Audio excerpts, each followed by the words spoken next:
Hello everyone, welcome to For Nurses Preparation YouTube channel. I am Neeraj Kumar Kathal. Today is 13th December 2021 and today's important nursing MCQs are: first question, transmission of one type of cell into another cell type is called. जब हमारी body में एक प्रकार की cell किसी और प्रकार की सेल में कन्वर्ट हो जाती है तो ये प्रोसेस क्या कहलाता है? किसी सेल का दूसरे सेल में कन्वर्ट होना क्या कहलाता है? Option A metaplasia, option B anaplasia, option C hyperplasia या फिर option D dysplasia. Transmission of one cell into another or abnormal cell, what you will call it as? The right answer is option A. जब कोई एक cell दूसरी cell में convert होती है तो ये प्रोसेस मेटाप्लेशिया कहलाता है. Metaplasia is a conversion of one type of tissue to another tissue type, one type of tissue into another or abnormal tissue type. This is called metaplasia. This is called metaplasia. Next definition, dysplasia, abnormal development of tissue. अगर हमारी body में कोई tissue जो कि normally इस प्रकार से develop होना था वो इस प्रकार से डेवलप ना होकर कुछ एबनॉर्मल स्ट्रक्चर के रूप में डेवलप होता है तो ये कंडीशन डिस्प्लेशिया के नाम से जानी जाती है. नेक्स्ट इंपॉर्टेंट टर्म आती है anaplasia. Anaplasia means loss of cellular differentiation and function which is characteristics of malignancies. हम सभी जानते हैं हमारी बॉडी की जो सेल्स हैं पूरी उम्र डिवाइड होती रहती हैं आवश्यकता के अनुसार, लेकिन यदि हमारी बॉडी में इन सेल का एबनॉर्मल डिवीजन होने लगे, आवश्यकता से ज़्यादा मात्रा में ये सेल्स डिवाइड होने लगें या फिर इनके फंक्शंस अल्टर्ड हो जाएं तो ये कंडीशन कैंसर कहलाती है, मैलिग्नेंसीज कहलाती है. और सेल का उसके ओरिजिनल फंक्शंस और डिफरेंशिएशन को भुलाकर कुछ नई आइडेंटिटी बनाना एनाप्लेशिया कहलाता है. Loss of cellular differentiation and function is known as anaplasia. Question number 2. Increase in number of cells in tissue is called. अगर किसी टिश्यू में नंबर ऑफ सेल्स नॉर्मल से ज़्यादा हो जाएं तो ये कंडीशन क्या कहलाएगी? Option A hypertrophy, option B anaplasia, option C hyperplasia, option D hypoplasia. Increase number of cells in a tissue or a organ, what it is called?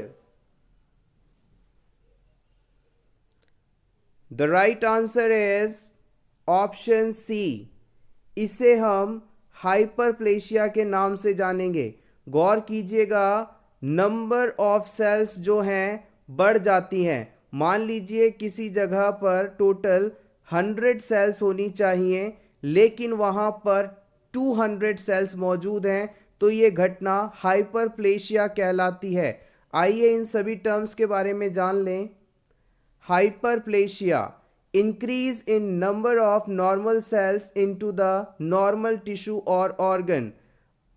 जैसा कि हमने बात की अभी, किसी टिश्यू में 100 सेल्स होनी चाहिए थी लेकिन 100 की बजाय यहाँ पर 200 नॉर्मल सेल्स हो गई तो ये कंडीशन हाइपरप्लेशिया कहलाती है.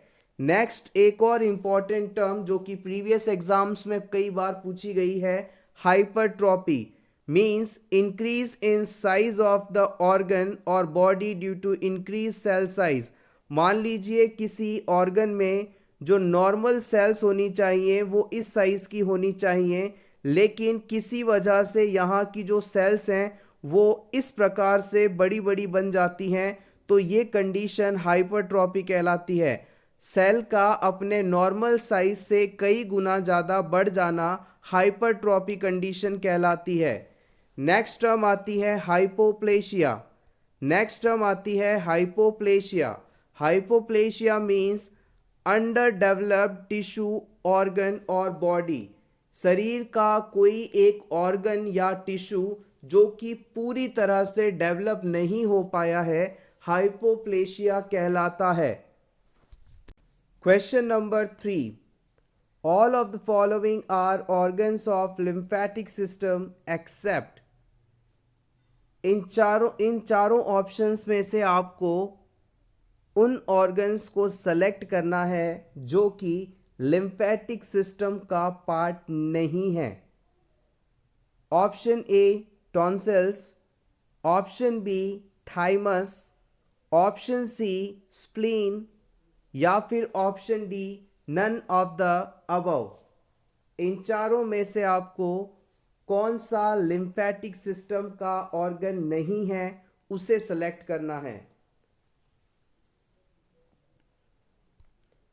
The right answer is option D none of the above.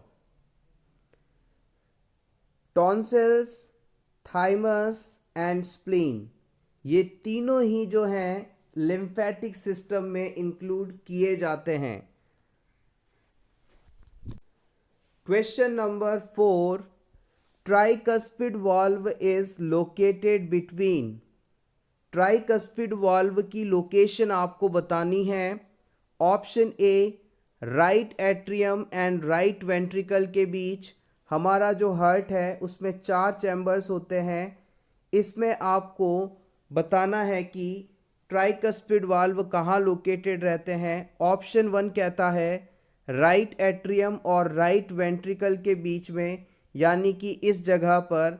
Option B कहता है लेफ्ट एट्रियम और लेफ्ट वेंट्रिकल के बीच, यानी इस जगह पर। या फिर लेफ्ट वेंट्रिकल और अरोटा के बीच, यानी इस जगह पर। या फिर left and right ventricle, left और राइट वेंट्रिकल के बीच। इन चारों ऑप्शंस में से आपको सेलेक्ट करना है ट्राइकस्पिड वाल्व कहाँ पाया जाता है। Basic but important question, previous exam में इस क्वेश्चन को पूछा गया है। The right answer is option A. हमारा जो ट्राइकस्पिड वाल्व है वो राइट एट्रियम और राइट वेंट्रिकल के बीच पाया जाता है। हार्ट के राइट एट्रियम और राइट वेंट्रिकल के बीच पाया जाने वाला वाल्व ट्राइकस्पिड वाल्व कहलाता है। वाल्व्स का हमारी बॉडी में सबसे बड़ा रोल होता है कि वो ब्लड के बैकवर्ड फ्लो को रोकते हैं। यानी नॉर्मली हमारा जो ब्लड है वो जिस डायरेक्शन में बहना चाहिए उस डायरेक्शन में अगर बह रहा है, फ्लो हो रहा है, तब तो ठीक है। अदरवाइज ये क्लोज होकर उनके बैक फ्लो को रोकते हैं। ये इनका सबसे ज़रूरी काम है। The valve between right atrium right ventricle is called tricuspid valve और right atrioventricular valve which prevent backward flow of blood into the right atrium. हमने जैसा कि अभी डिस्कस किया था, हार्ट के राइट एट्रियम और राइट वेंट्रिकल के बीच में ट्राइकस्पिड वाल्व पाया जाता है। इसे हम राइट एट्रियोवेंट्रिकुलर वाल्व के नाम से भी जानते हैं बिकॉज ये एट्रियम और वेंट्रिकल के बीच में पाया जाता है। Next point, the valve between left atrium and left ventricle is called left AV valve और left atrioventricular valve. It is a bicuspid valve. It is also called mitral valve which prevent backward flow of the blood into the left atrium। Heart का left atrium, left ventricle, ये है bicuspid valve और यहाँ से aorta निकलती है। इस bicuspid valve को आप लेफ्ट एट्रियोवेंट्रिकुलर वाल्व या मिट्रल वाल्व के नाम से भी जानते हैं। और इस वाल्व का काम है कि ये ब्लड के बैक फ्लो को रोकता है। यानी अगर ब्लड ऊपर से नीचे यानी एट्रियम से वेंट्रिकल की तरफ आ रहा है तब तो ठीक है, लेकिन किसी कारणवश यदि ब्लड वेंट्रिकल से एट्रियम की तरफ जाने की कोशिश करेगा तो ये वाल्व तुरंत बंद हो जाएंगे और ये बैकफ्लो को रोक देंगे। Question number 5, from which part of brain cerebrospinal fluid is secreted.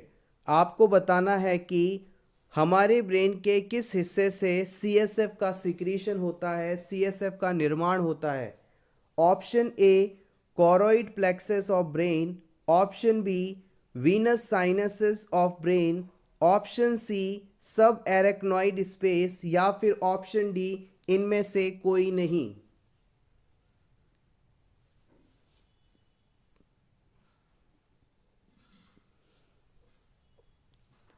The right answer is option A. Choroid plexus of brain जो है वो CSF का सिक्रीशन करता है। Choroid plexus of brain secretes the CSF. CSF is mainly produced by the choroid plexus. It is a network of blood capillaries of lateral ventricles. Brain contain 4 ventricles. हमारे brain में कुल 4 ventricles होते हैं। इन ventricles के अंदर capillaries का गुच्छा या नेटवर्क पाया जाता है। इन वेंट्रिकल्स से ही CSF का प्रोडक्शन होता है। और ये जो नेटवर्क ऑफ ब्लड कैपिलरीज है इन्हें आप कोरोइड प्लेक्सस के नाम से जानते हैं। याद रखिएगा, कोरोइड प्लेक्सस से CSF का प्रोडक्शन होता है और ये कोरोइड प्लेक्सस जो है एक नेटवर्क है ब्लड कैपिलरीज का और ये लेटरल वेंट्रिकल में पाया जाता है। Question number 6, a client with a stroke, which of the following criteria must be fulfilled before client is fed। एक पेशेंट जिसे सेरिब्रोवैस्कुलर एक्सीडेंट या स्ट्रोक हुआ है, अब इस पेशेंट को आप फूड देना चाहते हैं, फीडिंग करवाना चाहते हैं, तो फीडिंग देने से पहले कौन C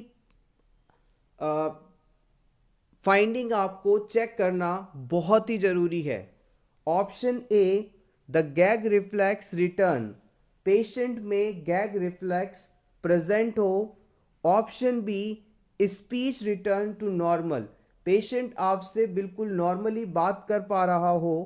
option C cranial nerve 3 and 4 are intact, इस पेशेंट की क्रेनियल नर्व नंबर 3 और 4 सही तरह से फंक्शन कर रही हो।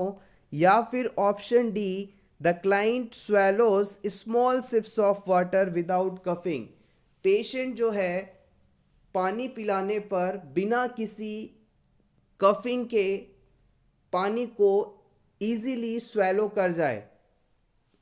इन चारों में से आप CVA या स्ट्रोक के पेशेंट को फीडिंग देने से पहले किसका असेसमेंट करेंगे।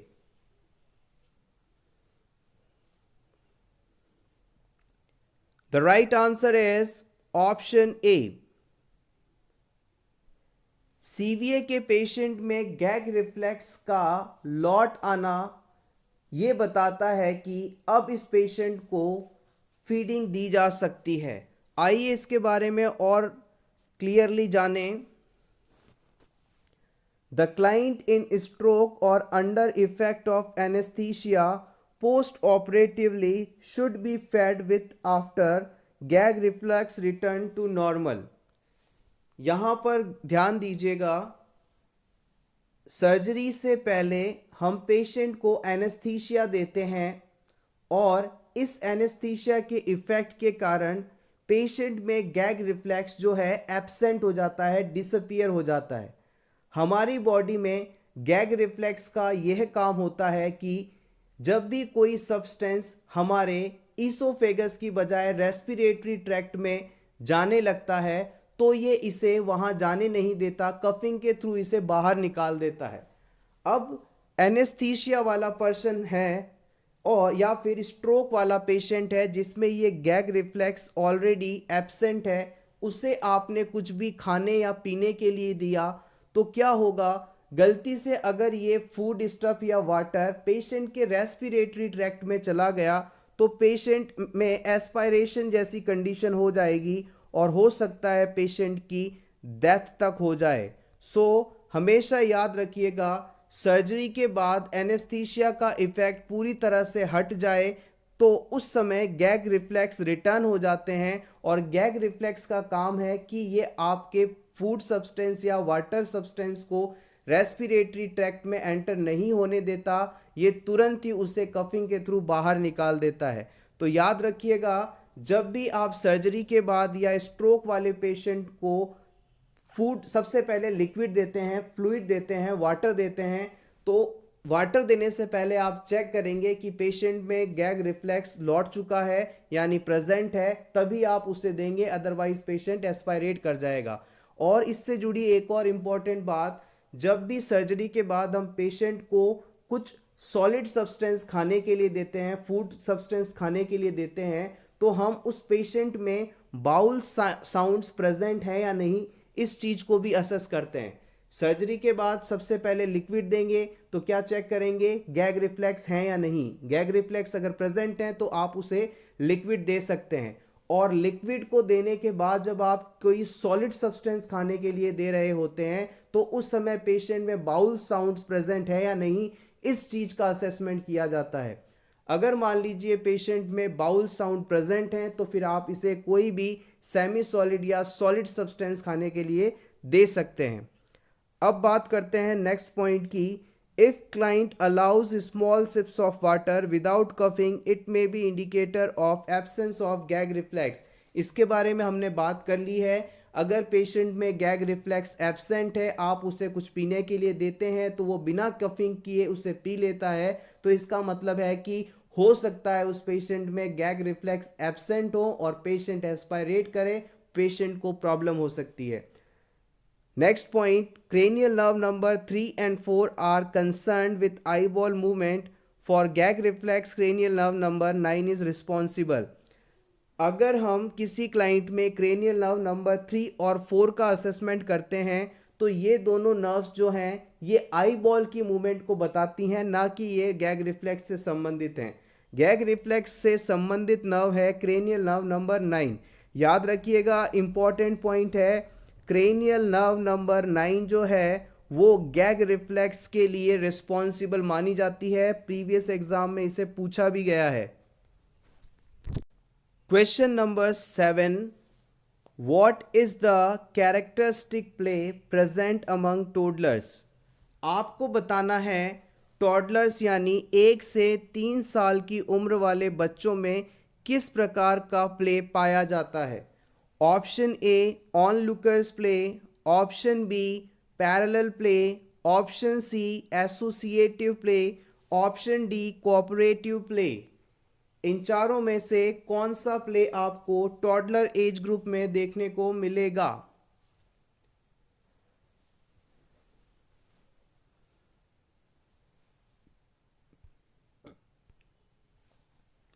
Option B is correct here. Toddler age group में आपको पैरेलल प्ले देखने को मिलेगा, या फिर इसे आप थेराप्यूटिक प्ले के नाम से भी जानते हैं। इस प्रकार के प्ले में जो टॉडलर्स होते हैं वो अपने टॉयज़ को, खिलौनों को किसी और बच्चे के साथ शेयर नहीं करते। वो उस बच्चे के बगल में बैठ के खेलते रहेंगे, पास में दूसरा बच्चा खेल रहा है इस चीज़ के लिए अवेयर भी होंगे, लेकिन वो सेपरेटली अपने टॉयज़ के साथ खेलना पसंद करते हैं, और यही पैरेलल प्ले के नाम से जाना जाता है। आइए टाइप्स ऑफ प्ले को हम जान लेते हैं। आप चाहें तो अपने रिवीजन के लिए स्क्रीनशॉट भी ले सकते हैं। प्रीवियस एग्जाम में यहाँ से कई बार क्वेश्चंस पूछे गए हैं। अगर हम इन्फेंट की बात करें, इन्फेंसी की बात करें, 0 से 1 ईयर एज के चिल्ड्रंस की बात करें, तो इनमें solitary play, on lookers play, social affective play देखा जाता है। सॉलिटरी प्ले कह दीजिए, ऑन लुकर प्ले कह दीजिए, सोशल अफेक्टिव प्ले कह दीजिए, ये सभी इन्फेंसी के दौरान देखने को मिलते हैं। टॉडलर के बारे में हम बात कर चुके हैं, इनमें पैरेलल प्ले या थेराप्यूटिक प्ले देखा जाता है। अब बात करें प्री स्कूल एज ग्रुप यानी 3 से 6 साल की उम्र के दौरान, इन बच्चों में आपको एसोसिएटिव एंड कोऑपरेटिव प्ले देखने को मिलेगा। 3 से 6 साल की उम्र प्री स्कूल एज ग्रुप कहलाता है और इस एज के दौरान जो बच्चे हैं एक दूसरे के साथ मिलकर खेलना पसंद करने लगते हैं, कोऑपरेट करने लगते हैं। नेक्स्ट हम बात करते हैं स्कूल एज की। स्कूल एज के जो बच्चे हैं वो competitive play with rules and rituals. इस एज ग्रुप में आने के बाद 6 से 12 की उम्र में आने के बाद बच्चे जो हैं रूल्स एंड रिचुअल्स को समझने लगते हैं और वो जो भी गेम खेलते हैं उसमें कुछ थोड़े बहुत नियमों को इंक्लूड करके खेलते हैं। इसके बाद हम बात करते हैं एडोलेसेंट्स की, यानी 10 से 19 साल के जो बच्चे हैं वो एथलेटिक्स गेम्स वगैरह खेलते हैं और इनमें स्ट्रिक्ट रूल्स को वो फॉलो कर सकते हैं। Question number 8, double bubble sign in X ray is characteristic of. आपको बताना है किसी क्लाइंट के एक्सरे में यदि डबल बबल साइन मौजूद है तो ये किस डिजीज का कैरेक्टरिस्टिक माना जाता है। Option A pyloric stenosis, option B tracheoesophageal fistula, option C Hirschsprung disease, option D duodenal atresia.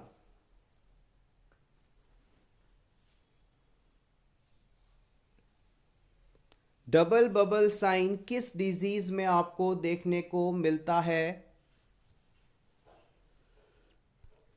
The right answer is option D. याद रखिएगा डबल बबल साइन जो है आपको ड्यूडेनल एट्रेसिया कंडीशन में देखने को मिलता है। आइए इसके बारे में जान लें एग्जैक्टली ड्यूडेनल एट्रेसिया क्या है। Duodenal atresia is a congenital closure of one portion of duodenum। अगर किसी क्लाइंट में ड्यूडेनम का एक हिस्सा क्लोज हो जाए तो ये कंडीशन ड्यूडेनल एट्रेसिया कहलाती है। देखिए ये है हमारा माउथ, ये है इसोफेगस और ये है स्टमक और यहाँ पर ड्यूडेनम। अगर मान लीजिए ड्यूडेनम का एक हिस्सा ये वाला क्लोज हो जाए तो ये कंडीशन जो है आपको ड्यूडेनल एट्रेसिया कहलाएगी। ड्यूडेनल एट्रेसिया वाले पर्सन की जब अपन एक्सरे करवाते हैं तो उसमें आपको कुछ इस प्रकार की स्ट्रक्चर दिखाई देगी। 2 बैलून दिखाई देंगे, एक बैलून ये हो गया, एक बैलून ये हो गया। इसे ही अपन डबल बबल एक्सरे कहते हैं। मान लीजिए एक्सरे करवाने पर जो स्टमक है एक बबल तो ये दिखाई देगा और ड्यूडेनम का एक हिस्सा क्लोज होने के कारण यहाँ भी स्पेस फिल्ड विथ एयर दिखाई देगा, तो इसे अपन डबल बबल एक्सरे के नाम से जानते हैं और ये ड्यूडेनल एट्रेसिया में देखने को मिलता है। X ray of abdomen, X ray of the abdomen show 2 large air filled spaces, 2 large air filled spaces, so it called double bubble sign. One is due to stomach and another due to duodenum। एक बार फिर से repeat कर लेते हैं। X ray of abdomen shows 2 large air filled spaces, one is stomach and another is duodenum। It is called double bubble sign and it is found in duodenal atresia condition। इसके अलावा यहाँ पर जो रिमेनिंग ऑप्शंस हैं उन्हें भी discuss कर लेते हैं। पाइलोरिक स्टेनोसिस के अंदर जो स्टमक का पाइलोरस सेंट्रम वाला पार्ट है वहाँ पर सेल्स की हाइपरट्रॉपी हो जाती है और क्लोजर हो जाता है। इस प्रकार के डिजीज़ में आपको प्रोजेक्टाइल वॉमिटिंग देखने को मिलेगी। प्रोजेक्टाइल वॉमिटिंग में जब बेबी वॉमिट करता है तो ये वॉमिट कई फीट्स तक जा सकती है, काफ़ी दूर तक जाती है, इसलिए अपन इसे प्रोजेक्टाइल वॉमिटिंग के नाम से जानते हैं। ट्रेकियोइसोफेजियल फिस्टुला, फिस्टुला शब्द का मतलब होता है किसी भी जगह पर बनी एबनॉर्मल कनेक्शन या ओपनिंग। ये मान लीजिए बच्चे की ट्रेकिया है, ये लंग्स में जा रही है और ये बच्चे की ईसोफेगस है। अब क्या होगा, ये जो ट्रेकिया है ये ईसोफेगस में जुड़ जाएगी, यहाँ पर एबनॉर्मल कनेक्शन बना लेगा और ऐसे बच्चों में आपको कंटिन्यूली ड्रूलिंग देखने को मिलती है, यानी इन बच्चों के माउथ से हमेशा सलाइवा सिक्रीट होता रहता है। नेक्स्ट हम बात करते हैं ऑप्शन सी में दिया गया हिरस्प्रंग डिजीज़। हिरस्प्रंग डिजीज़ के अंदर आपको रिबन लाइक स्टूल देखने को मिलेगा। Question number 9, the diluent use to reconstitution of BCG vaccine is. हम सभी जानते हैं बीसीजी वैक्सीन जो है पाउडर फॉर्म में आता है और इसे लगाने से पहले, इंजेक्ट करने से पहले इसमें एक लिक्विड सब्सटेंस डालना होता है, फिर ये पाउडर इसमें डिसॉल्व हो जाता है, फिर इसे सिरिंज में लेकर फिर इंजेक्ट किया जाता है। तो इस बीसीजी पाउडर फॉर्म के वैक्सीन को किस सॉल्यूशन के द्वारा रिकॉन्स्टिट्यूट किया जाता है, तैयार किया जाता है? Option A normal saline, option B glycerine, option C dextrose, option D distil water. BCG vaccine को डाइल्यूट करने के लिए, रिकॉन्स्टिट्यूट करने के लिए आप कौन सा सब्सटेंस इस्तेमाल करेंगे? प्रीवियस एग्जाम में इस क्वेश्चन को काफ़ी पूछा गया है। The right answer is option A. BCG vaccine को डाइल्यूट या रिकॉन्स्टिट्यूट करने के लिए हम नॉर्मल सेलाइन का इस्तेमाल करते हैं। आइए यहाँ से बने कुछ इंपॉर्टेंट क्वेश्चंस को डिस्कस कर लें। बीसीजी वैक्सीन का यदि आपसे फुल फॉर्म पूछा जाए तो आप बताएंगे it is called bacille Calmette Guerin. It is vaccine diluted by the normal saline. Distilled water is not used because it may produce irritation. आप चाहें तो इसका स्क्रीनशॉट भी ले सकते हैं आपके रिवीजन के लिए। बीसीजी का फुल फॉर्म बेसिलस कालमेटी गुवेरिन, और इस वैक्सीन को डिसॉल्व करने के लिए, डाइल्यूट करने के लिए हम नॉर्मल सेलाइन का इस्तेमाल करते हैं। यहाँ पर आपसे यदि पूछ लिया जाए कि आप डिस्टल वाटर क्यों इस्तेमाल नहीं करते हैं, तो आप बताएंगे कि अगर हमने बीसीजी को रिकॉन्स्टिट्यूट करते समय डिस्टल वाटर मिलाया तो ये पेशेंट को, पर्सन को इरिटेट कर सकता है, इसलिए हम इसे इस्तेमाल नहीं करते। अब बात करते हैं डाइल्यूएंट की एग्जैक्ट डेफिनेशन क्या होती है। An agent that reduces the potency or concentration of the substance or solution to which it is added called diluent. ऐसा कोई भी सब्सटेंस जो किसी दूसरे सब्सटेंस की कॉन्सेंट्रेशन या पोटेंसी को कम कर दे, डाइल्यूएंट कहलाता है। नेक्स्ट पॉइंट, एज पर WHO, most freeze dried vaccine unused portion after reconstitution should be discarded at the end of day or 6 hours. World health organisation ये कहता है कि अगर आपने फ्रीज ड्राइड कोई भी वैक्सीन है उसे रिकॉन्स्टिट्यूट कर दिया, यानी उसमें डिस्टिल वाटर या नॉर्मल सेलाइन मिलाकर उसे तैयार कर दिया यूज़ करने के लिए, लेकिन किसी वजह से आप यूज़ उसे नहीं कर पाए, तो इसे 6 घंटे बाद डिस्कार्ड कर देना है, डिस्ट्रॉय कर देना है, फेंक देना है।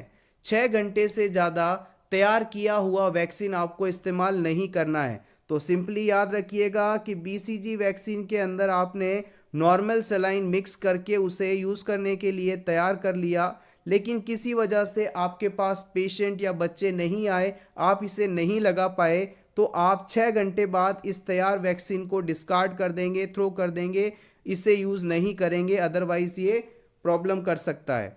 BCG vaccine is dried preparation of living but attenuated culture of Mycobacterium bovis bacteria. याद रखिएगा, आपका जो बेसिलस कालमेटी गुवेरिन या बीसीजी वैक्सीन है, ये माइकोबैक्टीरियम बोविस नामक बैक्टीरिया से तैयार किया जाता है और ये एक लाइव एटीन्यूएटेड टाइप का वैक्सीन है। याद रखिएगा, जो बीसीजी है वो लाइव एटीन्यूएटेड वैक्सीन है।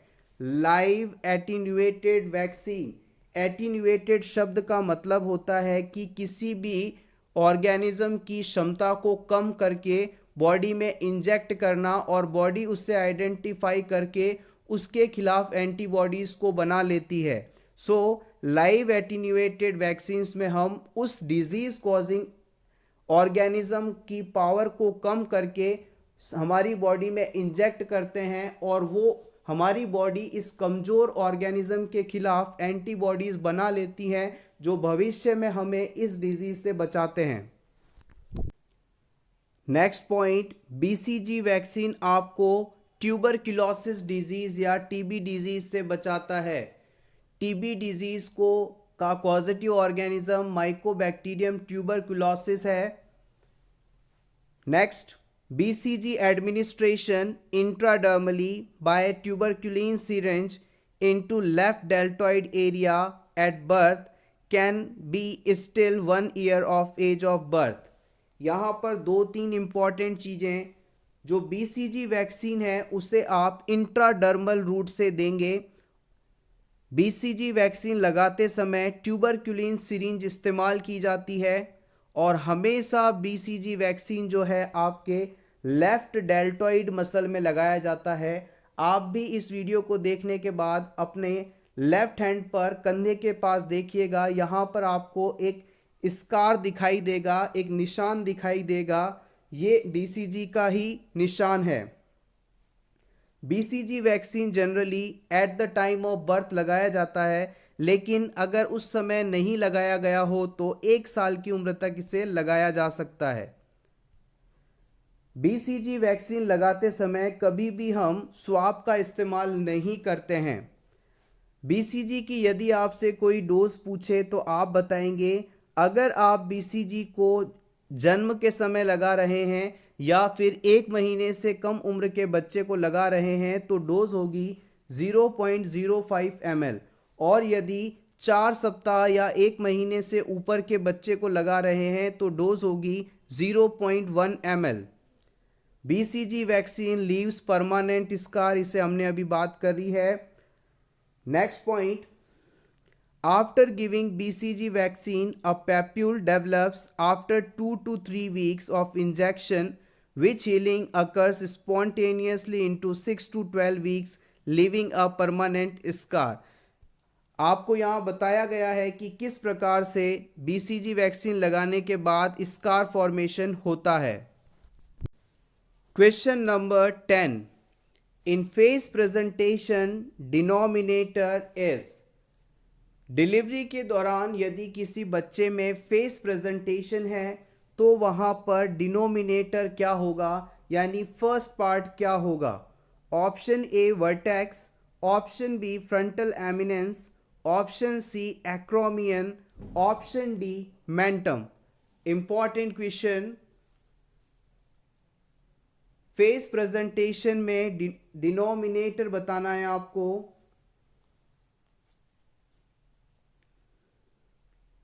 The right answer is option D. Face presentation के केस में डिनोमिनेटर होता है mentum. Mentum. Question number 11, neuroleptics are drug of choice to relieve symptoms of. Neuroleptics किस सिम्टम्स को रिलीव करने के लिए ड्रग ऑफ चॉइस के रूप में इस्तेमाल की जाती हैं। ऑप्शन ए साइकोसिस, option B depression, option C excessive activity, option D narcotic withdrawal. Neuroleptic drugs का इस्तेमाल आप किसके ट्रीटमेंट में करते हैं, सिंपली आप ये बताएं। The right answer is option A. Neuroleptics, जिसे आप एंटीसाइकोटिक्स के नाम से भी जानते हैं, याद रखिएगा, न्यूरोलेप्टिक्स कह दीजिए या फिर एंटीसाइकोटिक मेडिसिन्स कह दीजिए, ये जो हैं साइकोसिस के ट्रीटमेंट में इस्तेमाल की जाती हैं। साइकोसिस में सिजोफ्रेनिया जैसे डिसऑर्डर्स को इंक्लूड किया जाता है। Question number 12, how often can a donor give blood.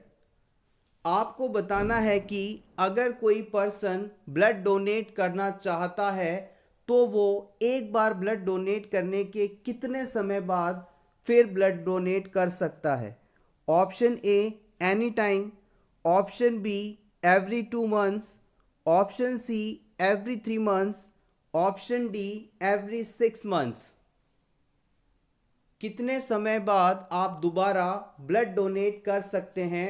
Blood donation एक अच्छी हैबिट है, किसी की लाइफ ब्लड डोनेशन से बच सकती है। आपको भी यदि मौका मिले तो आप भी स्वेच्छा से ब्लड डोनेट जरूर करिएगा। The right answer is option C, every 3 months, हर 3 महीने बाद हम ब्लड डोनेट कर सकते हैं। ब्लड से जुड़े कुछ important points. Blood is stored at temperature between 1 degree centigrade to 6 degree centigrade into the refrigerator. अगर आपसे पूछा जाए कि ब्लड को कितने डिग्री टेम्परेचर पर स्टोर किया जाता है तो आप बताएंगे इसे 1 से 6 डिग्री सेंटीग्रेड टेम्परेचर पर स्टोर करते हैं। रेड ब्लड कार्पसल्स और whole blood can stored in refrigerator at 6 degree centigrade for up to 42 days. RBC, जिसे आप होल ब्लड के नाम से भी जानते हैं, इसे आप कुल 35 से 42 दिन तक स्टोर कर सकते हैं। 42 डेज मैक्सिमम होता है। आरबीसीज या होल ब्लड को हम 35 से 42 दिन तक अप टू 6 डिग्री टेम्परेचर पर स्टोर कर सकते हैं। प्लेटलेट्स की यदि बात की जाए तो हम इसे 5 डेज के लिए स्टोर कर सकते हैं और एफएफपी यानी फ्रेश फ्रोजन प्लाज्मा, इसे 1 साल के लिए स्टोर किया जा सकता है। O negative is a universal donor blood group. If in case of emergency person don't know his blood group, we can use this. अगर कोई emergency में patient आपके पास आता है और वो अपना ब्लड ग्रुप नहीं जानता और आपके पास इतना समय नहीं है कि आप उसका ब्लड ग्रुप करवा सकें, तो आप उस सिचुएशन में ओ नेगेटिव ब्लड को दे सकते हैं, because it is called universal donor. Universal recipient जो है वो ए बी ग्रुप माना जाता है। Next important point, blood transfusion क्यों दिया जाता है या ब्लड ट्रांसफ्यूशन करने से क्या फ़ायदा मिलता है।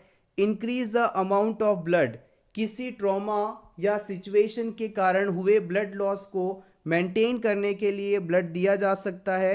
इसके अलावा ब्लड देने से ब्लड में मौजूद आरबीसीज जो हैं वो ऑक्सीजन को कैरी करती हैं। ब्लड देने के बाद पेशेंट में रेस्पिरेशन रिलेटेड प्रॉब्लम्स में सुधार होता है, इसलिए भी ब्लड ट्रांसफ्यूजन करवाया जा सकता है।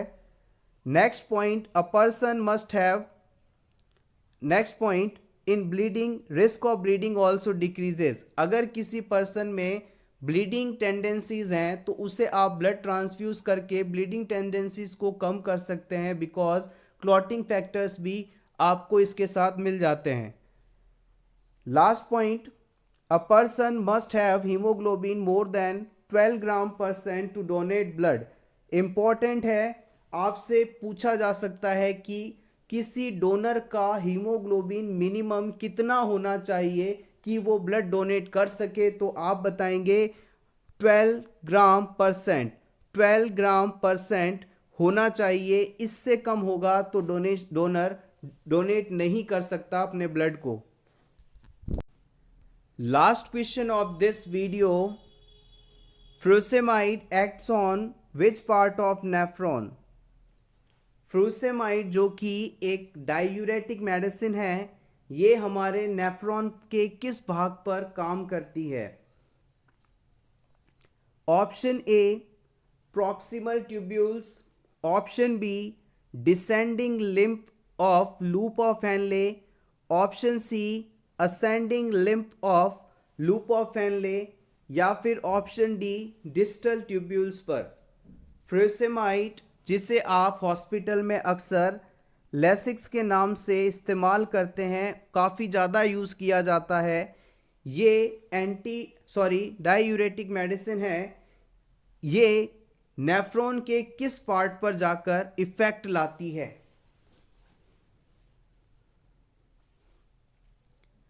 The right answer is option C. याद रखिएगा, ascending limb of loop of Henle. यहाँ पर एक बार हम जान लेते हैं।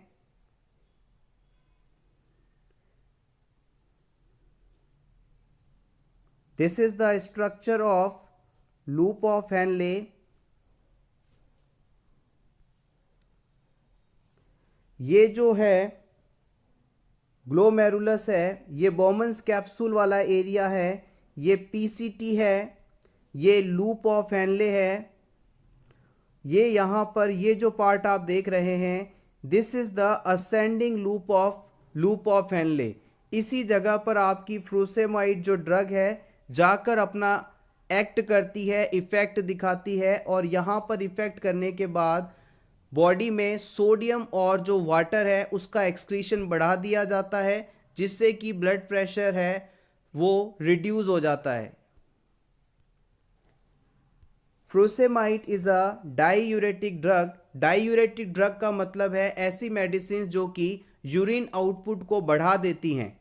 Instruct the client to take diuretic medicine in the morning to avoid nocturia and sleep disturbance and food to avoid gastrointestinal upset. Previous exam में इन दोनों ही चीज़ों को पूछा गया है। सबसे पहली बात आपसे ये पूछा जाए कि पूरे दिन में अगर आपको क्लाइंट को एक बार डाईयूरेटिक देना है तो आप किस समय को प्रीफर करेंगे, तो आप बताएंगे कि हम डाईयूरेटिक मेडिसिन को मॉर्निंग में देना प्रीफर करते हैं, क्योंकि इससे पेशेंट की जो नींद है वो ख़राब नहीं होगी। अदरवाइज़ आपने अगर इसे नाइट में दे दिया तो बार बार पेशेंट को यूरिन पास करने के लिए उठना पड़ेगा, तो उसको नींद उसकी ख़राब होगी। साथ ही साथ नॉक्चूरिया हो सकता है, बेड वेटिंग कर सकता है वो, तो इन चीज़ों से आप उसको बचाना चाहते हैं तो इसे मॉर्निंग टाइम में देना प्रीफर करते हैं। इसके साथ ही हम पेशेंट को डाईयूरेटिक मेडिसिन खाना खाने के साथ या उसके बाद लेने के लिए कहते हैं, ताकि किसी भी प्रकार का गैस्ट्रोइंटेस्टाइनल अपसेट कंडीशन ना डेवलप हो।